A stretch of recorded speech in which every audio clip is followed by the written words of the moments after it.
you seem very reliant on accepting Putin's worldview rather than perhaps the stark reality of the barbarism with which he's executed this war. Yeah, maybe because I know too much about the United States, because the first war in Europe after World War II was the U.S. bombing of Belgrade for 78 days to change borders of a European state. The idea was to break Serbia, to create Kosovo as an enclave, and then to install Bondesteel, which is the largest NATO base in the Balkans, in the Southwest Balkans. So the U.S. started this under Clinton, that we will break the borders, we will illegally bomb another country. We didn't have any UN authority. This was a, quote, NATO mission to do that. Then I know the United States went to war repeatedly, illegally, in what it did in Afghanistan, and then what it did in Iraq, and then what it did in Syria, which was the Obama administration, especially Obama and Hillary Clinton, tasking the CIA to overthrow Bashar al-Assad, and then what it did with NATO illegally bombing Libya to topple Muammar Gaddafi, and then what it did in Kiev in February 2014. I happened to see some of that with my own eyes. The U.S. overthrew Yanukovych together with right-wing Ukrainian military forces. We overthrew a president.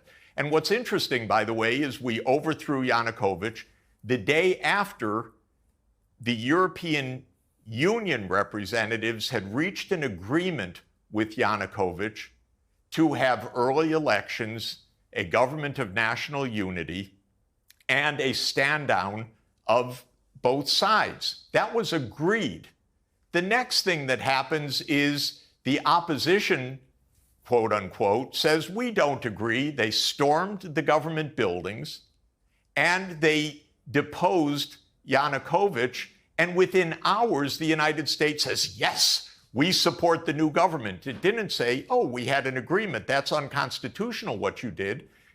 So we overthrew a government, contrary to a promise that the European Union had made. And by the way, Russia, the United States, and the EU were parties to that agreement.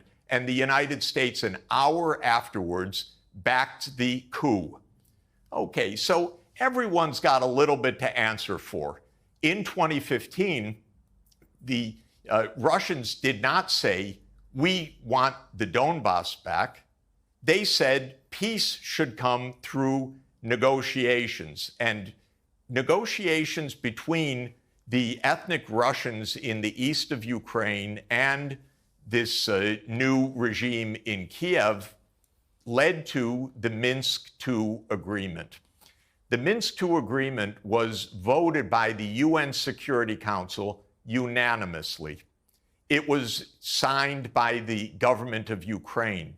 It was guaranteed explicitly by Germany and France.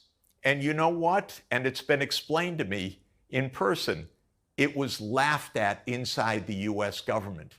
This is after the UN Security Council unanimously accepted it. The Ukrainians said, we don't want to give autonomy to the region. Oh, but that's part of the treaty. The US told them, don't worry about it. Angela Merkel explained in Die Zeit, in a notorious interview after the 2022 escalation, she said, oh, you know, we knew that Minsk II was just a holding pattern to give Ukraine time to build its strength. No. Minsk II was a UN Security Council unanimously adopted treaty that was supposed to end the war. So when it comes to who's trustworthy, who to believe, and so forth, I guess my problem, Piers, is I know the United States government. I know it very well. I don't trust them for a moment.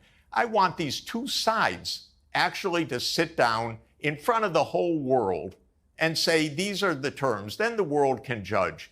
Because we could get, on paper, clearly for both sides of the world. We're not going to overthrow governments anymore, the United States needs to say. We accept this agreement, the United States needs to say. Russia needs to say we're not stepping 1 foot farther than whatever the boundary is actually reached. And NATO's not going to enlarge. And let's put it for the whole world to see. You know, once in a while, treaties actually hold.